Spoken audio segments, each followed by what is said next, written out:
High বন্ধুরা, আপনারা সকলে কেমন আছেন? আশা করছি সকলে সুস্থ আছেন, ভালো আছেন।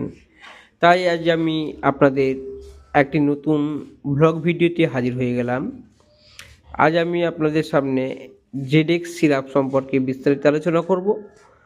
আজ আলোচনা করব জেডেক্স সিরাপটি কোন ফার্মাসিউটিক্যাল বানিয়েছেন, এটির প্রাইস কত রয়েছে, এটির কম্পোজিশন কী রয়েছে, তারপরে এটির কোন কাশির ক্ষেত্রে বা কোন ধরনের কাশির ক্ষেত্রে এটি ব্যবহার করা হয়, বা এই সিরাপটি খেলে কোন কোন পার্শ্ব প্রতিক্রিয়া লক্ষ্য করা যায় সে সম্পর্কে আজকে বিস্তারিত আলোচনা করব। জেডেক্স সিরাপটি দেখতে পাচ্ছেন, আমি এখানে আলোচনা করছি।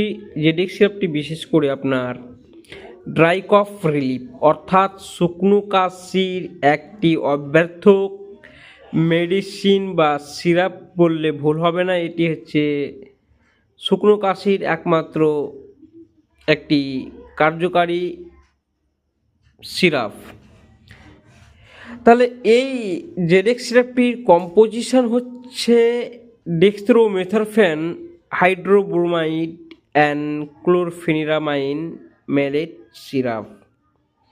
এটি হচ্ছে আপনারা সকলে দেখতে পাচ্ছেন, এটি doctor Reddy laboratories limited company launch করেছে।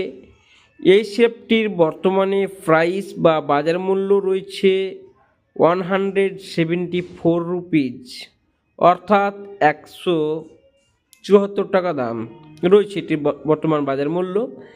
এটি অ্যালার্জি ঘটিত কাশি অর্থাৎ অ্যালার্জি থাকার কারণে মানুষের শরীরে বা অনেকের শরীরে অ্যালার্জি থাকার কারণে অনেক সময় এই শুকনো কাশি হয়, অনেক সময় সর্দি হয়। এটি গলার ব্যথার ক্ষেত্রে ব্যবহার করা হয়। ঠান্ডা সর্দির ফলে অতিরিক্ত শুকনো খুটখুটে কাশি হয়, রাত্রের দিকে কাশির পরিমাণ বেড়ে যায়, এত পরিমাণে কাশি হয় পেশেন্ট ঘুমাতে পারে না ঠিকঠাকভাবে। সেক্ষেত্রে এই জেডেক্স সিরাপটি খুবই কার্যকারী ভূমিকা পালন করে।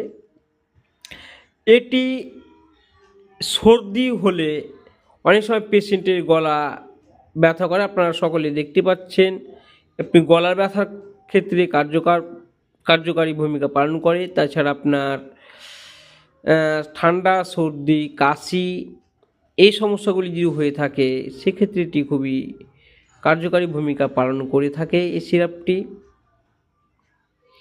এই সিরাপটি বিশেষ করে যারা দীর্ঘদিন ধরে স্মোক করছেন বা ধূমপান করছেন এবং তাদের দীর্ঘদিন কাশি, বিশেষ করে গলার শুংশুং কাশি বা শুকনো কাশিটা থেকেই যায়, অনেক সিরাপ খেয়েছেন কিন্তু কিছুতেই বা কোনো মতেই সেরে উঠছে না, সেক্ষেত্রে তারা এই জেডেক্স সিরাপটি ব্যবহার করতে পারেন। এটি শুকনো কাশি বলুন, গলার ব্যথা বলুন, শ্বাসনালীর প্রদাহ বা ব্রঙ্কোডাইলেটর, এক্ষেত্রে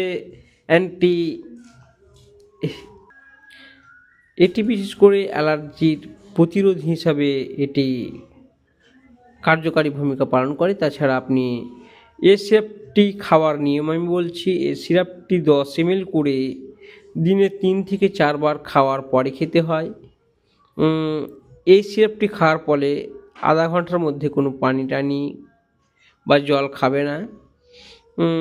এই সিরাপটি সাইড ইফেক্ট বা পার্শ্ব প্রতিক্রিয়া খুবই কম, তবু কোনো কোনো রোগীর ক্ষেত্রে সাইড ইফেক্ট বা পার্শ্ব প্রতিক্রিয়া লক্ষ্য করা যায়, যেমন আপনার মাথা ব্যথা, বুক ধরফরানি, মাথা ঘোরা, পেটে ব্যথা, তারপরে আপনার হালকা পাতলা পায়খানা বা অনেক সময় ডায়রিয়া লক্ষ্য করা যায়, বা অনেক শুকনোভাবে এই সমস্যাগুলি লক্ষ্য করা যায়, কিন্তু খুবই কম সংখ্যক মানুষের মধ্যে এই লক্ষণ প্রকাশ পায়। তাহলে সকালে ভালো থাকুন, সুস্থ থাকুন।